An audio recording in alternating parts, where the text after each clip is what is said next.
आपणा सर्वांना नमस्कार.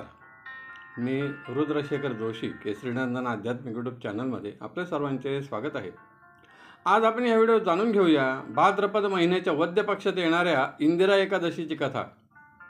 जे भक्त सर्वच एकादशींचे व्रत करतात ते तर खरंच भाग्यवान आहेतच. कारण एक जरी एकादशीचे व्रत उपवास भगवान विष्णूंचे पूजन आदी केले तरी देखील पुण्य प्राप्त होतेच. प्रत्येक एकादशीची एक कथा आहे किंवा काहींच्या 2-3 देखील कथा आहेत. त्यातून त्या एकादशीचे श्रेष्ठत्व लक्षात येते. त्याप्रमाणेच ह्या एकादशीचे देखील एक श्रेष्ठत्व आहे. ह्या एकादशीचे व्रत केल्याने पितर संतुष्ट होतात. पितृपक्षात पितरांच्या उद्देशाने श्राद्ध तर्पण केल्यास त्यांना मुक्ती प्राप्त होते किंवा स्वर्गात स्थान प्राप्त होते. इंदिरा एकादशीची कथा याप्रमाणे आहे. पूर्वी सतयुगात इंद्रसेन नावाचा राजा महिष्मती नगरात राज्य करीत होता. तो सत्य बोलणारा, जितेंद्रिय व उत्तम शासक होता. भगवान विष्णूंची भक्ती करीत असे. भगवान विष्णूंच्या कृपेने त्याच्या राज्यात धन धान्य सारे काही भरपूर प्रमाणात उपलब्ध होते. प्रजा सुखी होती. तो सर्व निर्णय मंत्री प्रजा यांच्या मार्गदर्शनानेच घेत असे. काही वेळा त्यांच्यासोबत आध्यात्मिक चर्चा देखील करीत असे. अशीच एक दिवस आध्यात्मिक चर्चा करीत असताना तेथे नारद मुनी आलेत. राजाने नारद मुनींना पाहताच त्यांचे आदरातिथ्य केले व आसन ग्रहण करायला सांगितले. नारद मुनी देखील त्यांच्या आध्यात्मिक चर्चेत सहभागी झालेत.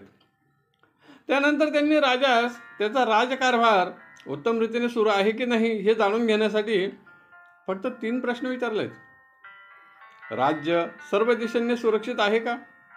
तुम्ही प्रजेच्या हिताविषयी विचार करतात का?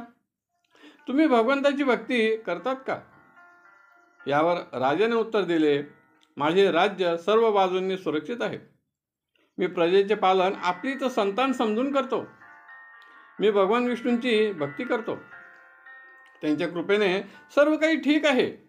हे सर्व जाणून घेतल्यानंतर नारद मुनींनी सांगितले, हे राजन, हे सर्व ठीक आहे, पण मी एकदा यमलोकात गेलो होतो. तेथे तुझ्या पिताश्रींनी सांगितले, माझा पुत्र सर्व काही कार्य करतो, पण एकदा त्याने एकादशीचे व्रत वेळेच्या आधीच पूर्ण केले. त्यामुळे मी यमलोकात कष्ट सहन करीत आहे. पितरांना सद्गती प्राप्त व्हावी या उद्देशाने त्यास इंदिरा एकादशीचे व्रत करायला सांगावे, कारण ही पितृपक्षात येते. नारद मुनींनी सांगितले, मी त्यांना होकार दिला व त्यांचा संदेश तुमच्यापर्यंत पोहोचवला आहे. इंद्रसेन राजाने नारद मुनींना सांगितले, मी अवश्य इंदिरा एकादशीस व्रत उपवास करेन. हे ऐकून नारद मुनी निघून गेलेत. पुढे राजाने इंदिरा एकादशीचे व्रत केले, ज्यामुळे त्यांच्या पिताश्रींना स्वर्गलोकात स्थान प्राप्त झाले. म्हणून या एकादशीचे व्रत अवश्य करावे. ही कथा भगवान श्रीकृष्णांनी युधिष्ठिरास सांगितली असून ही कथा ब्रह्मवैवर्त पुराण व पद्मपुराण उत्तरखंड अध्याय 58 मध्ये तसेच व्रत परिचय ग्रंथात देखील वर्णित आहे. आपणास आवडले असेल तर जरूर लाईक करा, शेअर करा आणि व्हिडिओच्या खाली असलेल्या सबस्क्राईब शब्दावर जरूर क्लिक करा.